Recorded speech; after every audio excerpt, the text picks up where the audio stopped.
Dr. Boyer and all of them put together a plan to keep me well enough up until the culture. That included getting a TJ tube, starting feedings every night from midnight to 9, which I'm not sure how many of you are familiar with that. It's horrible.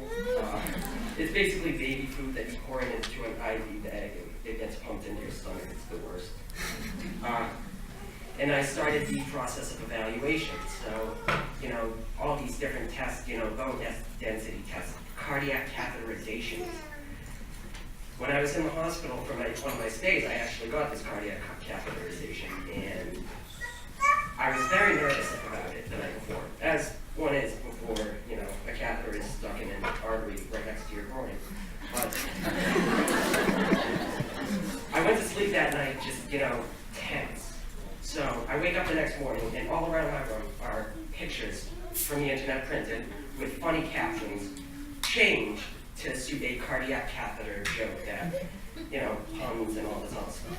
I later find out that the CA, my friend Ron, had taken the time in the middle of the night to print out all of these and tape these around my room because he knew I was nervous and he knew it would help. And it helped.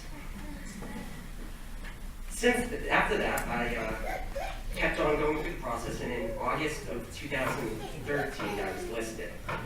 And after that, it was just sort of a wait and see sort of thing. I was very anxious. Honestly, the wait was the worst part. It wasn't getting worse. It wasn't getting sicker. It was the not knowing.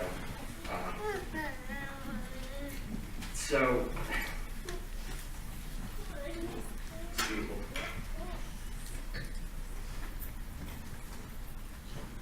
Yeah, so the wait was pretty bad. I had about 2 or 3 hospitalizations between being listed and being transplanted, and they were the biggest teases in the world. I just sort of hoped like a nurse would barge in the middle of the night and say, "Wow, you got your lungs," and I'd be like, right. I wouldn't have a chance to be nervous because they were just going to take me down right away. That didn't end up happening. January of 2014, I was in the hospital again, and I was writing an advance directive with my doctor, and he informed me that he didn't expect my lungs to last the rest of the year. So usually that would devastate someone, that would cut them to their core, but for me it just it steeled my resolve. It was something about that. I was like, I wasn't going to be a memorial, I wasn't going to be a gravestone, I wasn't going to be an inspirational Facebook post for one of my friends. I was going to make it through this. So time goes on, I keep on getting sicker. As you can see, my FEV, which is my basic lung function, it dropped to about 24, which, I live on the 3rd floor of my house, so I would go to the first landing, I would stop and I would take a rest with my oxygen. I'd make it to the 2nd floor, I'd stop, I'd take a rest with my oxygen. I'd get to my house and sit down at the door, take a rest with my oxygen, and then I'd go to my room, where I had the oxygen concentrator in there. It was a process. But anyway, April 15th, 6:27 p.m., I get a call from Dawn. She's at the supermarket, and she says, "Bobby, we have lungs." And there are children here, so I won't say what I said in response to that. But, use your imagination. I quickly walked into the other room, gave the phone to my dad, and I started packing a bag. My dad came in a few minutes later. He said, gave me a quick hug, and he said, "Bobby, this is your day." I already knew. So we rush in, a battery of pre-transplant screenings, and then at 9 o'clock I'm in a room, and they say, "Go to bed." Surgery's at 5 tomorrow. Have a good night's sleep. But I had met with the anesthesiologist, my surgeon, Dr. Fynn-Thompson, and I remember asking. Now, you have to understand, like, everyone else in the room is dead serious, and obviously it's a very serious matter, but the only thing I could think of was, "Dr. Fynn-Thompson, can you take a picture of the old lungs?" And he didn't. But he had the best excuse. I seen him in the ICU 2 days later, and he said, "I'm sorry, I forgot, I was a little busy at the time." So, next morning at 5:30, They roll me down to the third floor operation theater, and the anesthesiologist is waiting for me right there with my first round. I get my clatter ring to my family, I said, see you later, and then they knocked me out right there. I don't remember anything until the next day at 2 p.m., so the 17th. But my recovery, it hit some snags. It was painful as hell sometimes. Reinflating your own lung after getting fluid drained out, it was not fun. But I wouldn't trade that for anything in the world. Honestly, that time. See, I went back to school this year after not going for 3 years. I took an Interim philosophy course, and we talked about Nietzsche and stuff like that. And Nietzsche thought that, pain is what gives us, sort of, it's a contrast in life. You can't know true happiness until you felt horrible pain. And it sounds like complete trash if you haven't experienced it. And honestly, I wouldn't trade what I've been through for anything in the world. Now, the recovery time itself could be its own speech, but I'll share one story that I remember fondly. I have a PT. She's been my PT since she was a student in 2010.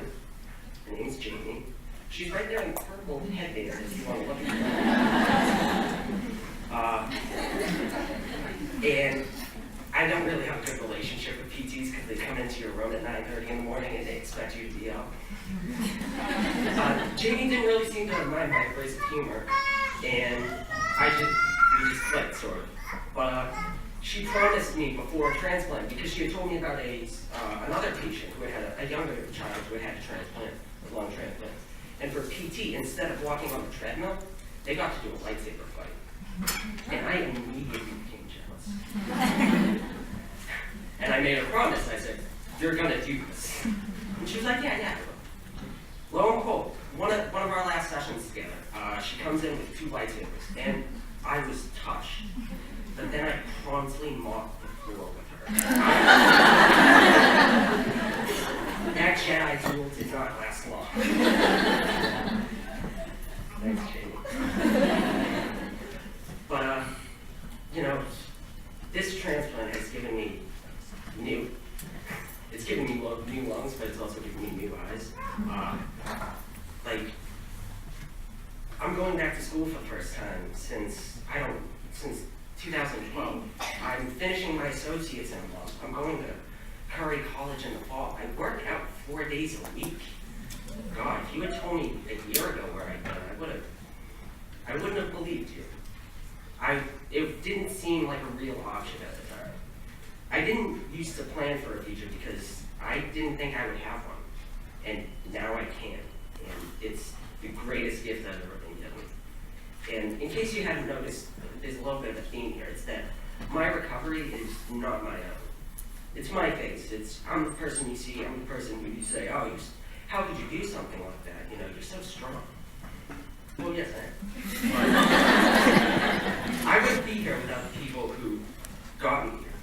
The nurses of 9 South, who basically raised me from when I was 16. Too many to count, not that I remember any of their names. I didn't just call them all Nurse Lady. The PFT techs who told me that blowing a 36 FEV1 after last week blowing a 30 or 28 was, a legitimate improvement and not just, delaying the inevitable, what they probably should have. If I'm to leave you guys with something, it's that, when you're sick, you're lonely a lot. Sometimes you don't even feel like a person. I know I didn't for a long time. But it's the people you connect with, the support system that you have, that really, it's not only what makes it work, but it's what makes it worth it. So, I have nothing else to say really. I want to thank you, but there's one more picture, I think. That was taken on the night of my transplant. My cousin came with a camera and he thought that was an appropriate picture to take. There's a little flip up. There's supposed to be another one with me flexing at the gym because it's like kind of impressive now. But, I would like to thank you all for having me here, and if you didn't like the speech, I hope you got to catch up on some emails.